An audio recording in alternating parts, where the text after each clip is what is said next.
They kick off. I blast the first priest striker straight in the chest. He is knocked backwards, gets up off his feet, and passes the ball to the next player, who also succumbs to my gun. I run back to the first player and shoot him twice. He will never need to bother me again. Welcome back to the Daniel's Nemesis podcast, reading chapter 28, William and the Pilot, and chapter 29, Time for Fun, Ginger. What if aliens did invade the Earth? What could we do? What if it were a time when we didn't have the military firepower we do today? XBook sets out to answer those questions of an alien invasion set right after the Great War. If by answer you mean deploy heavy surreal imagery, and by questions you mean make shit up until you get to something like an ending, or a word count. XBook, the byword for a vague premise of a story. If this were a physical novel, the part of the book in your right hand would be pretty thin now. On a Kindle, the percentage would be high, the time remaining low. Reading on a screen, the little scrolling tab would be towards the bottom. And if you were listening to an audiobook, you'd probably be increasing the reading speed just to finally finish this travesty of a book. Yes, XBook, the novel what I wrote when I was a young'un, is coming to an end. 3 chapters remain, of which 2 shall be read today. Each episode, I read out a chapter or 2 and then analyse the contents after. However, when the rot is set in this deeply, it's more damage control than any kind of insight. What's happened so far? Fleeing their planet due to a dying sun, the alien race known as the Trascons have arrived at Earth. They need Earth to be their new home and have instigated an invasion to ensure that. William, the leader, despite his commands, is not actually sure this is the best way forward, but he feels very alone with his private thoughts. Managing to obtain one of the alien fighter craft after it crash-landed, Ginger, without a thought or a plan, has gone to the Trascon mothership to see what he can do alone. Picking up a traitorous Trascon ally, together they plan to kill the Trascon leader, William. Just remember, this is fiction, always fiction. Logic is as logic does. Chapter 28, William and the Pilot. I'm sitting here, contemplating movements, what next to do, wondering where it is. I'm lost in a world of thoughts, though there is nothing particularly on my mind. In fact, I keep imagining just how strongly I'm going to mess up, instead of actually thinking about how I'm going to mess up and what I could do to avoid that. For instance, one of these fantasies involves destroying the Earth so much that there are no natural resources left for us to plunder. Half the world's on fire. The other half is barren and not worth contemplating. With all this, everyone turns on me. I run, but there is nowhere really to run to. I'm outnumbered in all the most extreme senses of the word. Every exit is blocked because there is no real exit from a spaceship. Even if I find an empty corridor, the next will be occupied, and the previous one will be full of people in pursuit. Or, if I manage to find an empty room, how long could it last? I would either be trapped there until I starve, or the room will eventually be opened, and I would be caught. Or more realistically, the CCTV cameras that we have everywhere will track down my every movement. There could be no escape. So, I would have one of two alternatives to follow. A. Commit suicide, as that's the only place where nobody could ever follow me, and I watch myself, completely lacking any control over these images, but willing them on. I watch myself pick up a knife, pushing it, no, forcing it into my neck and ripping it out, me collapsing onto the floor, choking, spluttering blood everywhere, no longer able to bleed, wondering what will come first. Loss of consciousness? Choking to death? Maybe perhaps bleeding to death. Maybe I could find a nice tall place to jump off, falling gracefully, and then landing, in this case, head first, head smashing open, revealing a puff of blood, which quickly lands. Or my body landing on a railing, whipping my legs down harder, snapping the back of my already dead body. B. Getting caught, being frog-marched in front of thousands of people. For some reason, thousands of people have turned up to see me die, being pelted at, spat at, shouted at, tied up, people with clubs hitting me, my body refusing to turn unconscious, just taking in the physicalness of it all. Blows, many, to the head until, finally, I slump forward, a nothing person in all its terms, on the floor. I look up as a group of guards enter the room, though they seem to be wearing pilots' uniforms. The leader of this group walks up to me, introduces himself as a captain fretting. He says to me, "We have returned," as if I'm going to know what he's talking about. He makes it sound as if he is the most important being ever. After a few non-starts, he refers to a mission. I lack inspiration as far as guessing what mission he is talking about, but, and how was the mission, may I ask? Fretting smiles. Yes, you may, and I will tell you, if only because it's my duty to report everything back to you, sire. I smile as if, yeah, right, I have a clue. And then, well, stop babbling and get on with it. Yes, sire. Straight away, sire.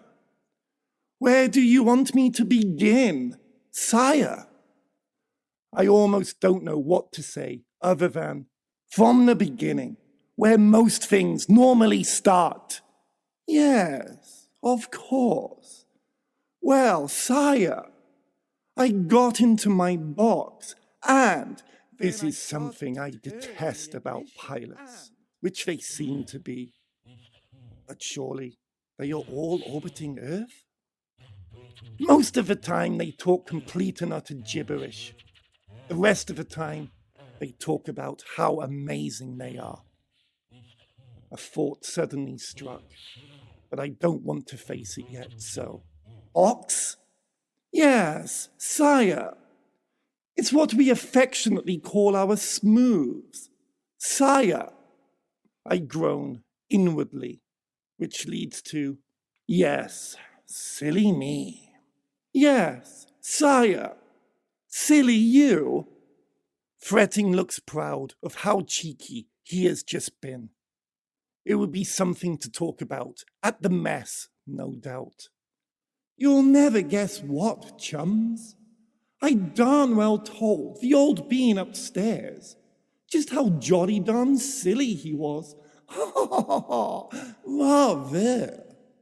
I, on the other hand, have different feelings. Feelings that mix dread of the upcoming news, humiliation, stress, tiredness, and fuck knows what else, which comes out as, how dare you call me silly? I decide to kill the pilot sometime. It's becoming a bit of a theme with me right now. I'm not sure how to handle people other than to give them an extreme for the boundary they should not cross. And, unfortunately, let them step over it. Sorry, sire. I was just agreeing with what you said. The first thing that we are taught in school, sire. Agree with the supreme ruler about everything, and that means absolutely everything, otherwise the punishment is death. I have no idea what the fuck his excuse is meant to mean. Is that fast talking? Is that bullshit talking? I have no idea. I used to be so good at forming my thoughts. Now they just come out and they mean nothing. Babbling. Yes, well, there are exceptions. And besides which, you're babbling again. Now get on with the report, please. Yes, sire. Sorry, sire. I think I'm ready to face the fire now. And so, I need to warn the pilot. Fretting. Sire. Life is so difficult sometimes, and I want to. Just get on with the darn report, for crying out loud. Sorry, sire. Please, please, say that again, and you won't ever be able to say that again. Why is that, sire? I look down to the floor. For an answer? Because the only answer I can come up with is, because you'll be dead! Like Yurtjuk, I add, as an aside. Not quite sure what I mean. This does seem to scare Fretting into action. Well, like I was saying, I got into my box, checked my instruments, realized I left my lunch in my locker, got out. Sometimes I wonder if there really is such a thing as fate or destiny, or even the idea of your life being written in the stars. I wonder if life is just written on a piece of paper, that we are all actors and reading these lines, that someone has picked me to be the butt of the eternal joke, the constant wearing down, the difficulties in communication, the slackness, the incompetence. This is not supposed to happen. This is not an efficiently running ship. This is worse than a bad spoof of a bad sci-fi comedy about a group of incompetent space travelers. If life is written, then the author is bad. He's a bad writer, and he seems to have picked me to be the authority figure, the straight one, and therefore the butt of every bad joke ever. I wonder. I would just like to see this script, just so that I can have an advance warning. Warning of the next bad person to walk up to me and say something bad. It's all so tiresome. Wearing, grinding down. I want release. I want to go back, to start afresh, but not that far back, please. Just start with when you entered Earth's atmosphere. And please, try not to go into too much detail. Please. I say this because I have a feeling I know what's about to have happened. Righty-ho, sire. Well, we flattened everything and everyone in sight, sire. Flattened. The worst has happened. I dismiss the pilot. Thank you. You may leave now. Thank you, sire. Fretting salutes and leaves. I'll get a better report than that from someone more trustworthy, less wearing. Flattened. Well, that's it then. The worst has happened. Earth's been hit, been attacked.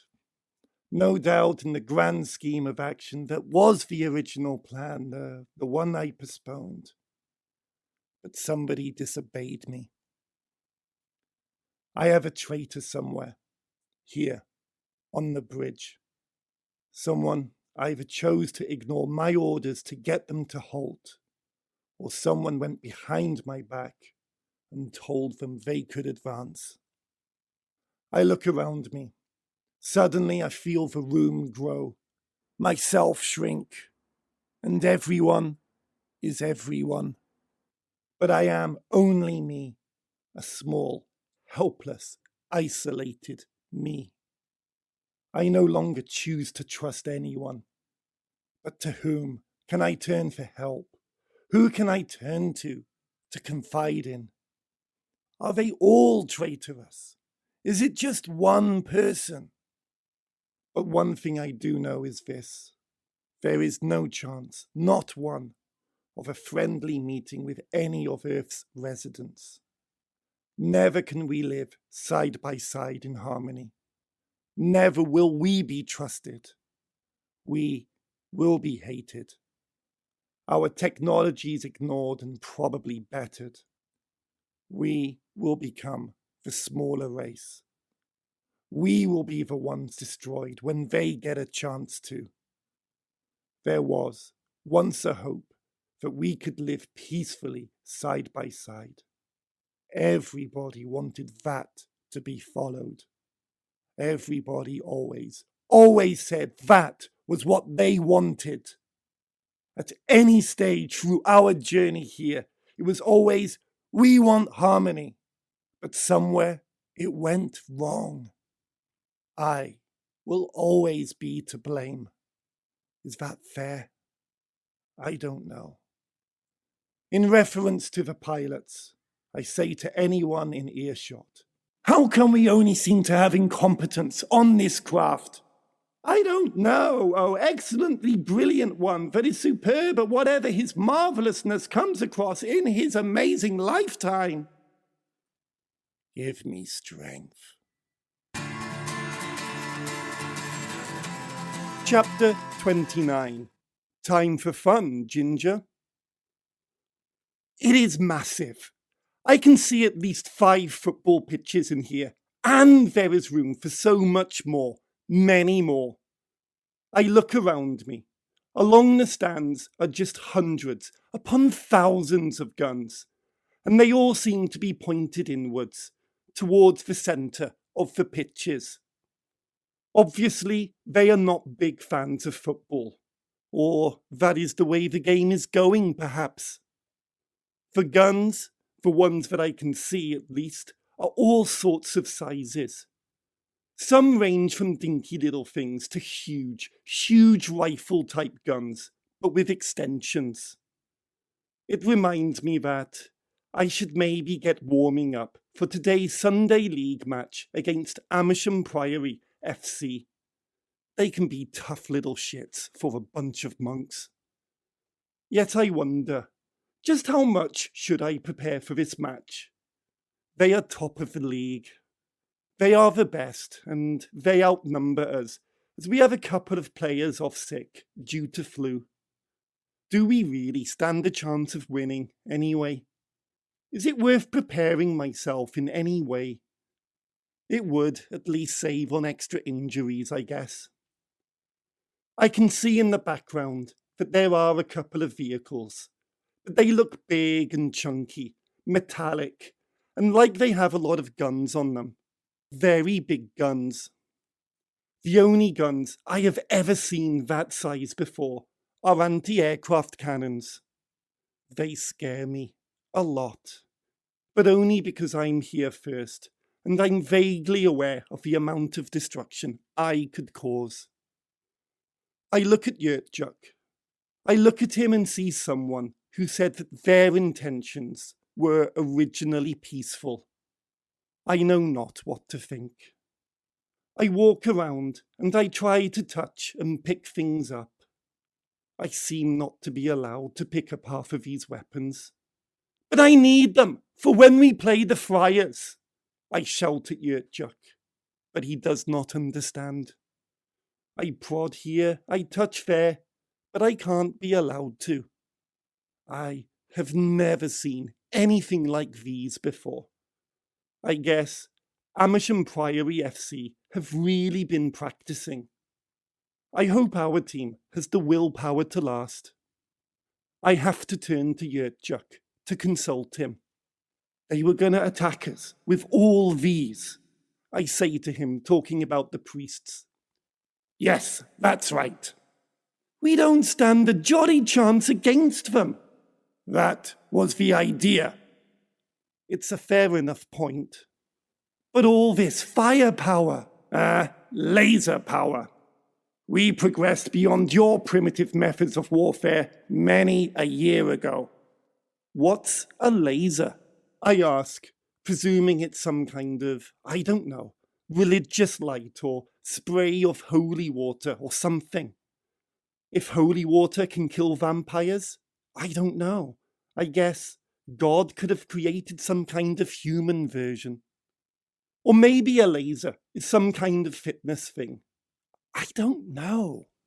Something that we invented many years ago. Yurtjuk looks superiorly intelligent. I begin to realize something. Since this Sunday League match has come up, I've become a bit more, I don't know, stabilized. Oh, right. But all this power, you could rule the universe. I don't seem to be all over the place. Oh, I wouldn't say the universe. After all, what would be the point? Apart from you and us, all that is around us at the moment is just intergalactic scum floating around on their respective planets. I guess. Not all planets are big enough for gravity, you see, or too big. We're about the only things that make this universe worth bothering with. I'm rooted, but I look around me.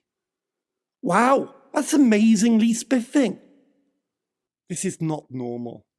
I'm in a nowhere world right now. I spot something out of the corner of my eye. I have to run over to it. Hey, what's this? I pick up a small metal ball thing. It really is no bigger than a golf ball, but it's got a charm. The way it seems to be isolated from everything else. It is in a box. Nothing else is. It's in its own little place. I wonder how we can be in here without getting caught. Everything else is just lumped together. It has a sign on it, and for some reason I can read it, though I have no idea. I have a feeling it's something to do with this place. I had a life before this. I have a life, but it's not there. My mind is playing tricks on me. I'm dreaming or something. The sign says something along the lines of, extremely dangerous. Do not touch. Every time I try to read it, it seems to say roughly the same thing, but slightly different. Don't touch that! I pause, in mid-grab. This stability is caused by this dream I am having. In the real world, everything is different. Everything seems less real. This is hyper-real. And I know that the real world is the real world because the real world is the real world. This is just dream world, but I have been here for a long time. I open my eyes. The time is still 2:30. I close them. Why? That is a highly unstable weapon created from two radioactive materials that once fused together create a highly unpredictable reaction that would basically destroy this section of the ship. Of course, combined with the other weapons in this room, the force would be powerful enough to knock even Pluto off its orbit. Earth and ourselves, especially, wouldn't even stand the barest of chances. Oh, so it's nothing important then, I say, but it does not answer my question. Why am I spending so much time here? I should be out, getting ready for this match. This is not a laughing matter. In a few decades, your world will learn the power of an atomic bomb. Probably.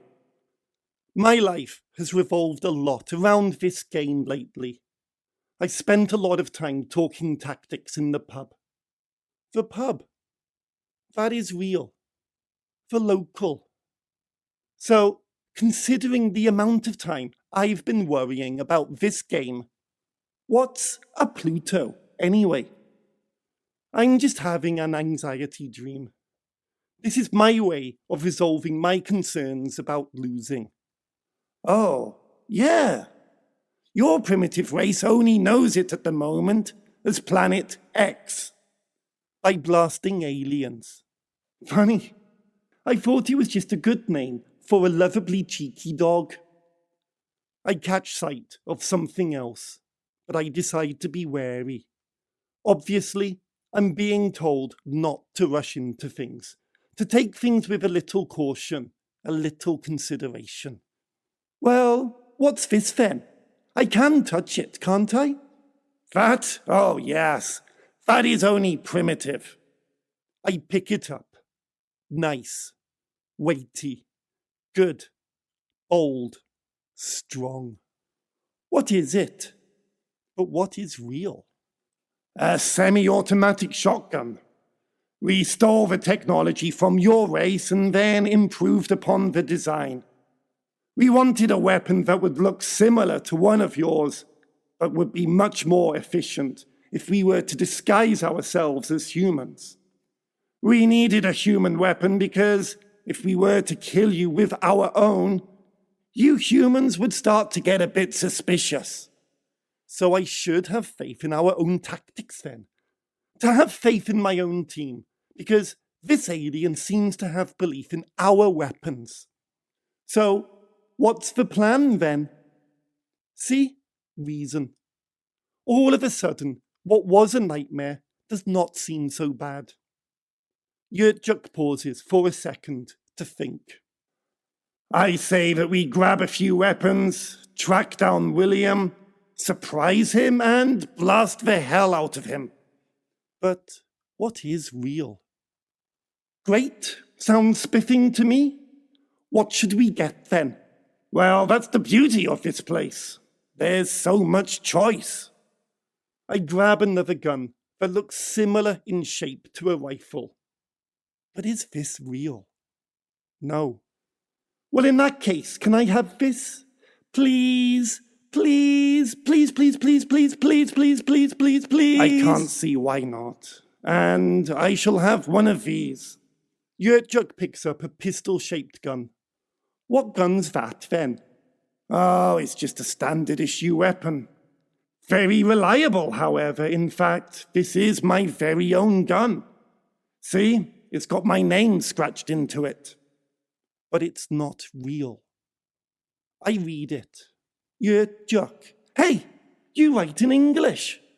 This should actually come as no surprise, but I beg to find out what the explanation is. No, we write in Trasconian. Well, how come I can read it then? I doubt very much that you can. Come to think of it, how come you speak English? Well, funnily enough, every single race on every single planet just happens to speak what you call English. Except, of course, people like the French on your planet. You could call it a universal constant, I suppose.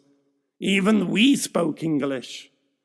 We just developed our own language to make ourselves far superior to every other race, which is why we don't always speak in English.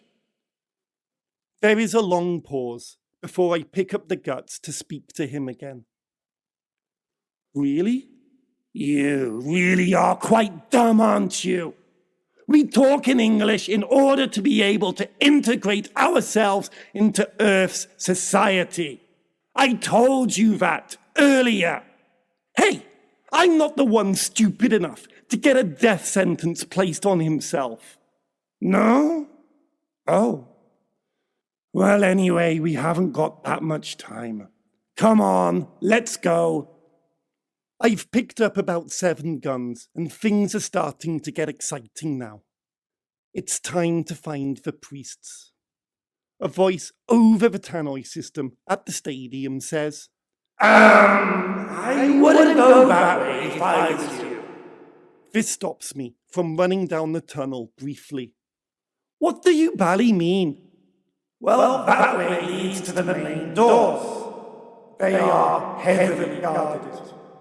If you go through those doors, you wouldn't even be alive to be surprised, says the voice over the tannoy, introducing me. I smile. This is what I've been waiting for. I run out onto the pitch. For want of a better, more real word, everything becomes pixelated. Does that word exist? Who knows, but it does. Dotted. I can only see one thing now, what is directly in front of me, and one of my guns, just the nozzle. The game starts the second I am on the pitch. I notice that my movements are smooth, but they are restricted. I've woken up though, that's all I care about. They kick off. I blast the first priest striker straight in the chest. He is knocked backwards, gets up off his feet, and passes the ball to the next player, who also succumbs to my gun. I run back to the first player and shoot him twice. He will never need to bother me again. I run up to the player with the ball and try to tackle him.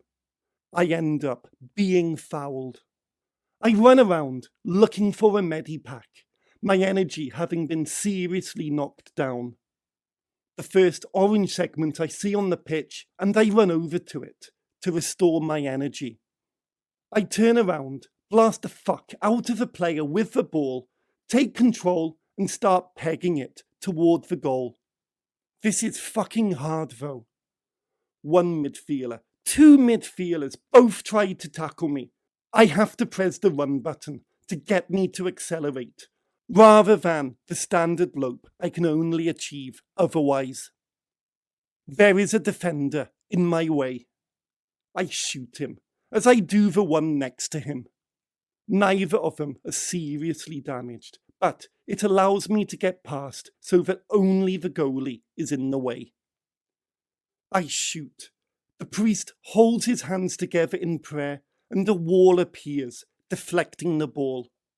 I have to blast the wall away so I can get a clear shot next time. However, a defender attacks me, takes off 2 energy bars, leaving me with only 3 left. I shoot him, he dies. But the gun is out of ammo, so I go for the next one. A chain gun, with less effective power, but spurts out so many bullets in a go, it don't fucking matter. I run around, shooting aimlessly. 2 midfielders die, but there is one who is currently heading towards my goal. I press the run button, and I am in heavy pursuit. I try to keep him in my sights, but unfortunately, due to me running, I cannot shoot straight, though I just keep the trigger held down anyway. I run over an orange that replenishes my energy. Hallelujah! And just before the midfielder is about to strike, enough bullets have hit his body and he falls down dead. The rest of the bullets are dispersed on a nearby midfielder, but he doesn't die. I get out my rocket launcher. This is always fun. I shoot the midfielder. He explodes in a gory mess, but I was too close to impact. I have, again, only 3 energy bars. Shit! There are only 3 defenders and a goalie to worry about. I dispense 2 rockets over to the goalie, who is seriously injured, but not quite dead, and the last flies towards a defender, the heat-seeking missile knowing exactly where to take it. More gore. I turn to my next 2 weapons. Both of them use the same cells, but I am out of those completely.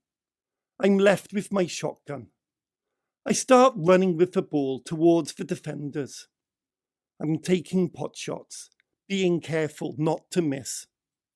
It takes 5 shots for one defender to die. I turn to the next. He is seriously close to me. This is scary.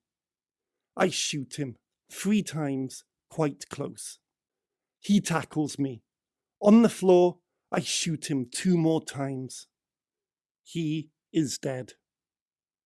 I have 2 energy bars left. I grab the ball again, and just the goalie is in front of me. I have to be careful. He has his hands together in prayer. This means that when I shoot, I will be lifted backwards and pretty much be killed, as I have very little energy left. I go up to him and, with my fist, which is the only weapon I have left, other than the shotgun, I punch him. This stops the chant. I punch and punch and punch. He punches me, knocks me back, takes off an energy bar. 1 left. I get up, punch, punch, punch, punch! But the 2 rockets I hit him with earlier have left him weakened. He dies. I shoot, I score. The game is over. I have won. Player 1 has 454,678 points. Hurrah! I start to fantasize again. The players that I've killed turn into aliens, and that dream figure Yurtja comes over to me. Maybe I exhausted myself so much I fell asleep. The Psychologist's Chair. If we are not in Act 3, where are we? A sadly relevant question for today's episode. You've just heard the 2 penultimate chapters. Can you have 2 penultimate somethings? Both Ginger and William's stories should be wrapping up as we go into the final chapter in the next episode. By now, they should have gathered or learned everything that they need to be ready for the final conflict. This may not be possible, as the rot has really made itself apparent now. You should be asking, what have they learned? Because I haven't noticed anything. For there to be any hope, we need to establish where either character can come out of this. To know how the phoenix can rise from the flames, we need to know who the phoenix is. After all, we know what the flames are: betrayal, being lost and confused on an alien spaceship, and just bad writing. So, where are they? Rather, where should they be? Blakey Boy defines this moment as the eureka moment. I don't think he means jumping out of a bathtub naked. That's a bit hard to contrive for Ginger on a spaceship. Then again, have I not read this story? The Troopster talks about a series of revelations that gets the character ready for the final battle. So, let's look at Ginger first. Ginger's had his dark night of the soul. He's been lost and alone on an alien spaceship, convinced of his impending death. But that changed when he picked up an ally, Yurtjuk, Trascon traitor. As mentioned, there is just 1 chapter left. By now, Ginger should know what his renewed motivations are. He should have learnt the things that will take him to the final confrontation. He should know what he needs to do. But we notice that it is Yurtjuk, the ally, that is taking the lead. It is Yurtjuk who has the goals. Yurtjuk wants to live, rather than go through the death penalty placed on him. it is Yurchuk who has the plan to kill William. Where that plan will take him is anybody's guess. But it is Yurchuk who is driving things forward now. It's Ginger's story that we've been following. Yurchuk is a newcomer and right now an interloper. Having a guide is fine. Having Yurchuk guide him through this maze of a mothership is fine if it's Ginger's mission. But Ginger isn't in charge. Why isn't it Ginger that made the decision to kill William? This is not Ginger's story right now, and he is very much in the passenger seat, playing his Game Boy, really not paying much attention to what's going on around him. The final conflict is, according to John Truby, a battle of values. Explosions are fun, but are meaningless, as it's values that matter. There will be a choice of how life is lived after the battle. The way that the protagonist wants and the way that the antagonist wants. The better way of living is what everything has been about. The opponent with the stronger values is the one who wins and gets to determine the new reality. The problem is, as previously discussed, Ginger has no values. This is evident in the fact that he is clueless, lost, and just following someone else whose primary value is that his own life is worth more alive than dead. No values equals no motivation, no desire. How does Ginger want to live after this? Is just being alive enough of a value? But being alive is Yurchuk's value. Ginger needs to choose something else. He's our main character. You'd think that he'd be front of the queue in the supermarket of values. Fuck these passive characters. Sorry, Ginger. William, at this stage, is not that much different to Ginger. William at least has plans, but he has been betrayed and is put in a position where everything he has been building towards has collapsed. One chapter left to go. How can William find the time to rebuild from here?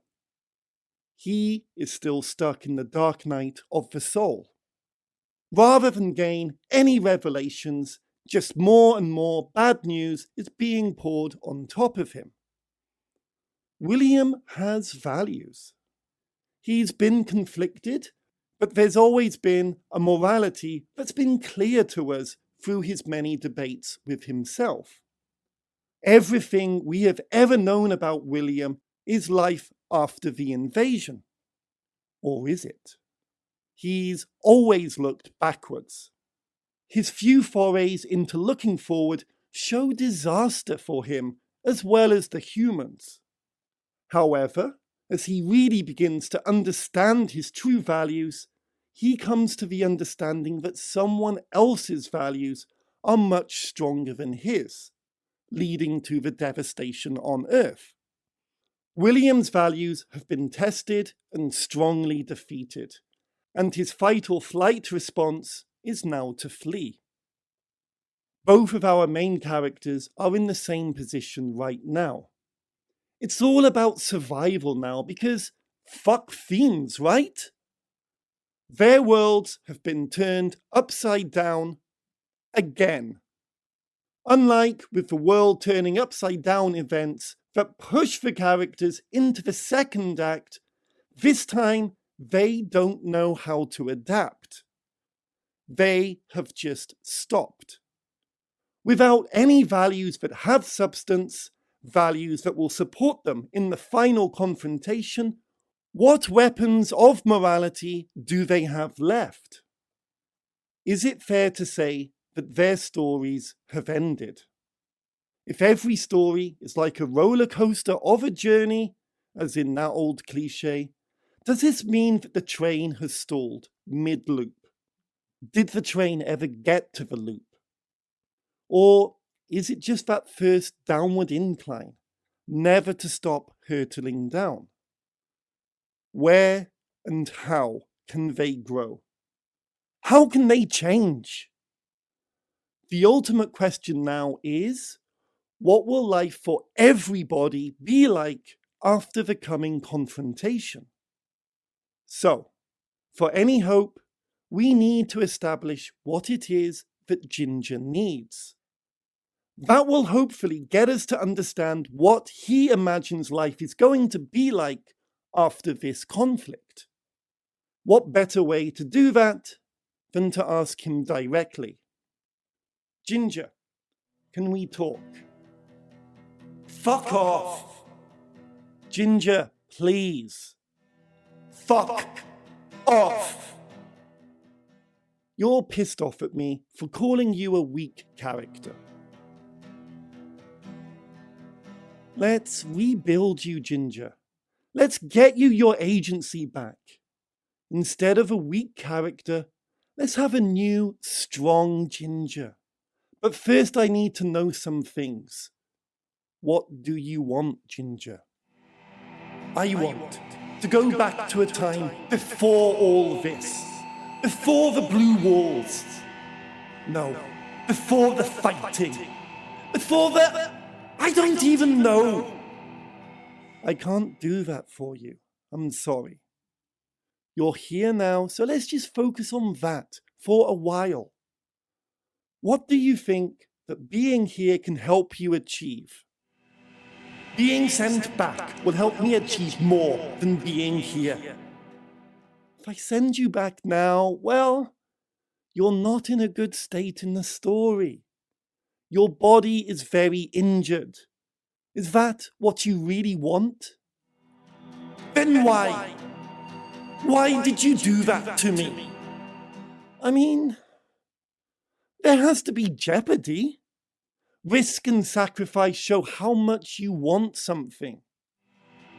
I wanted to be so lost on a spaceship that I allowed my body to be hurt so seriously.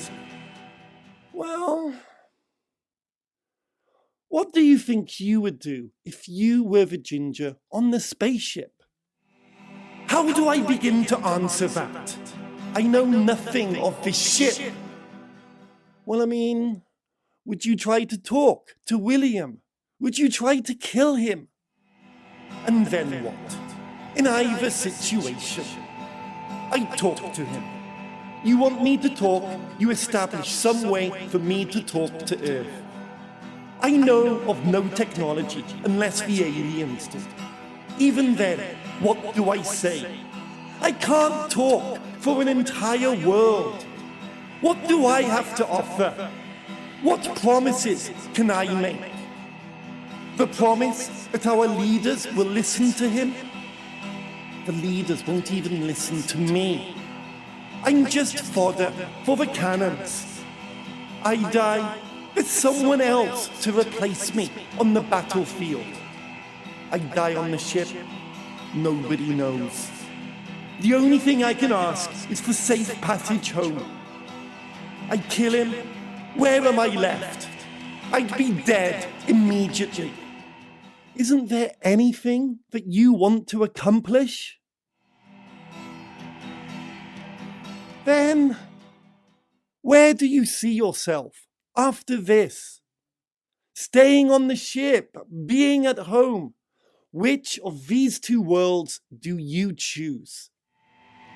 Being at home. But what do I do when stranded alone on a huge fucking alien ship that I don't know, with no idea of what I should be doing? Everybody just expects me to magic my way out of everything. If I could do that, I wouldn't be here. Agency, remember? No fucking agency. And nowhere to go. What would you ask the prisoner, shackled in his cell, about how to save the damsel tied to the train tracks? On the moon. Do you ask him if he wants to stay on the moon, watching the damsel die? Do you ask him if he wants to stay in his cell, knowing of the damsel's death. I want to be at home where there never was a damsel in distress and a comfortable chair instead of chains. Whatever home is. You're right. Wrong track. Oh, sorry for the pun. Let's just think. If we know more about you, then we have more to build from. Childhood, parents. What were your parents like?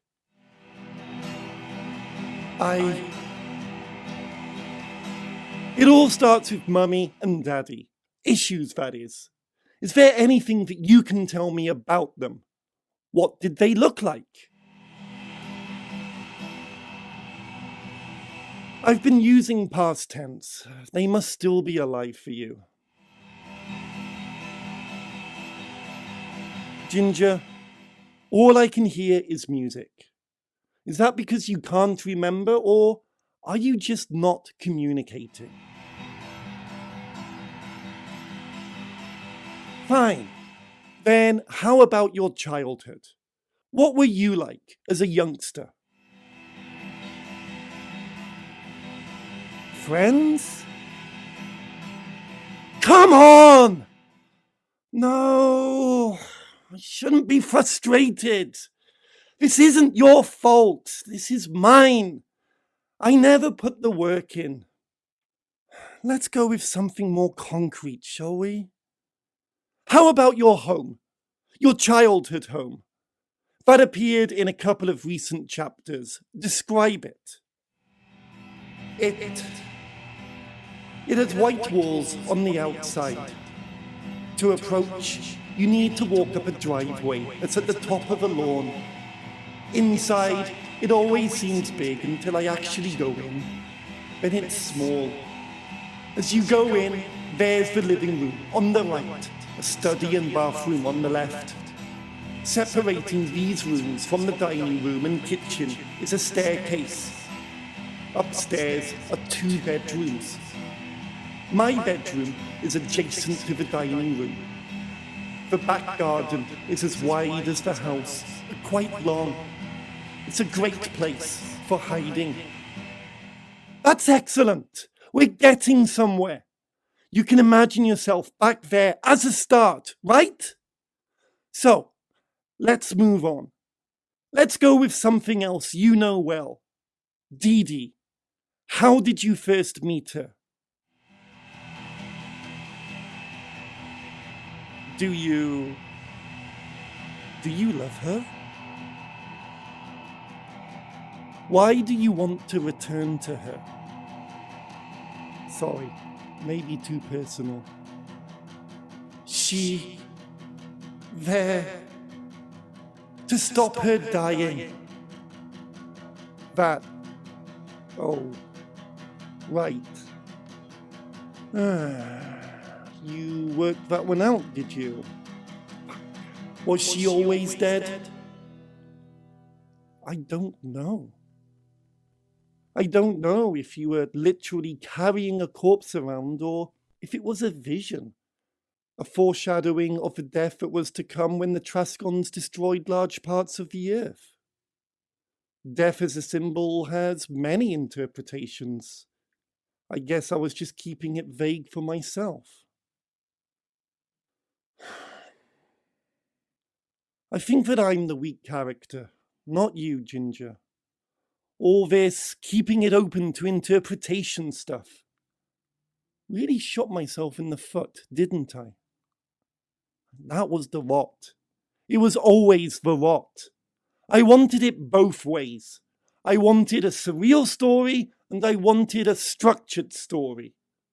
We get here towards the end and, well, for this story at least, I managed to get away with it for 2 acts before this 3rd act really highlighted everything. Is that the way that it always is? Are all surreal stories doomed to be like this? Or is this just what happened with my story? It's difficult to know without many case studies. Well, no. We have Cocteau's La Belle et la Bête. And that's based around the classic fairy tale. I mean, fine. Older narratives are not representative of the narratives that we have got used to in today's contemporary storytelling world, where publishers and producers and execs expect the basic rules in place that we have formalized over the last few decades. However, in Belle et la Bête, the world literally changes. The moral world of good people not being imprisoned or trapped in a beast's body is restored, whereas those whose values are dodgy get punished. I never watched enough Louis Buñuel. I watched some of the classics, Belle de Jour, Tristana, Viridiana, but with those, I was always angry that they weren't as anti-narrative as the early films, Un Chien Andalou and L'Âge d'Or. Belle de Jour has an ambiguous ending, but that implies that Séverine, the main character, has wants and needs. She does move through and complete the final confrontation. It's only the resolution that's questioned. That being, which of the two new worlds presented to her does she end up living in? Tristana, she also moves through to the final conflict. By becoming dominant, she has the power to affect the immediate world around her. Viridiana, she's a changed woman for better or for worse, but she has gone through a complete transformation with her life fully in her control. She gets to choose which world she enters into. So it is possible to have a surreal or surrealist story with a complete narrative. Surrealism is all about the untamed, feral desire. I forgot about the desire. That is what all this is about, isn't it? Oh, Ginger, I'm sorry. I'm sending you off into the final chapter and you aren't prepared. You're not ready at all. There's more story that you need to experience first, but you can't. I don't have the skills to help you. I don't. I can't. I can't see a way to finish this story in a way that makes sense. Not in the time left, at any rate. Maybe that's the original Daniel's Nemesis' skill, but this is where he left you. I can't rely on him to help you, not at all. I can't do it. And as for you, who is listening, this is hardly the way to build into a series finale, is it? What other story do you know of where the true stakes are whether or not the story itself can stumble over the finish line? So, what do we have to look forward to next time? Who the fuck knows anymore? The end. Until next time, TTFN.